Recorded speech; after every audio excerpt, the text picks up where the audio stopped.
ধেমাজিত টাই আহোমৰ দল সংগঠনৰ নেতৃত্বত সিংহ গৰ্জন কাছাৰী ময়দানৰ পৰা আমি সাৱধান কৰি দি কওঁ যে আমাৰ তেজ যদি কিবা কাৰণত উঠলি উঠে তেনেহ'লে কিন্তু ৰক্তাক্ত হ'ব ৰক্তাক্ত দেওবাৰে দিনৰ এক বছৰত টাই আহোমৰ দল সংগঠনৰ নেতৃত্বত সিংহ গৰ্জন কাৰ্যসূচী অনুষ্ঠিত কৰা হয় আজি উক্ত কাৰ্যসূচীত টাই আহোমসকলৰ নিজস্ব অধিকাৰ জনজাতিকৰণ আৰু ভূমিপট্টাৰ লগত স্বায়ত্তশাসিত পৰিষদৰ দাবীৰে সিংহ গৰ্জন কাৰ্যসূচী অনুষ্ঠিত কৰা হয় বুলি জানিবলৈ দিয়ে লগতে ৰাজ্য চৰকাৰক 2026 নিৰ্বাচনৰ আগতে স্পষ্ট নীতি ঘোষণা কৰিবলৈ দাবী জনায় লগতে অতি সোনকালে চৰকাৰে আহোম জনগোষ্ঠীক জনজাতিকৰণ নকৰিলে জংগী প্ৰতিবাদ সাব্যস্ত কৰা হ'ব বুলি হুংকাৰ প্ৰদান কৰে প্ৰতিবাদকাৰীয়ে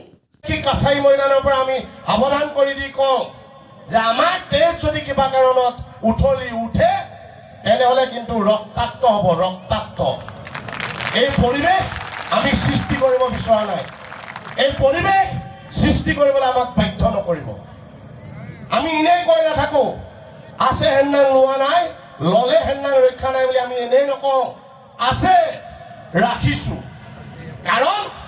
হেন্নাং যদি আমি ফাকৰ পৰা ওলাওঁ সেই হেন্নাঙে যেতিয়ালৈকে তেজ পিবলৈ নাপায় যেতিয়ালৈকে পাচি নকৰে তেতিয়ালৈকে সেই হেন্নাং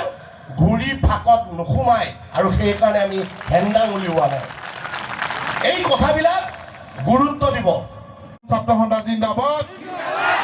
সৰুদাই ছাত্ৰ সন্থা জিন্দাবাদ জিন্দাবাদ জিন্দাবাদ ছাত্ৰ সন্থা জিন্দাবাদ জিন্দাবাদ জিন্দাবাদ আহোম ঐক্য জিন্দাবাদ জিন্দাবাদ জিন্দাবাদ আহোম ঐক্য জিন্দাবাদ জিন্দাবাদ জিন্দাবাদ আহোম ঐক্য জিন্দাবাদ জিন্দাবাদ জিন্দাবাদ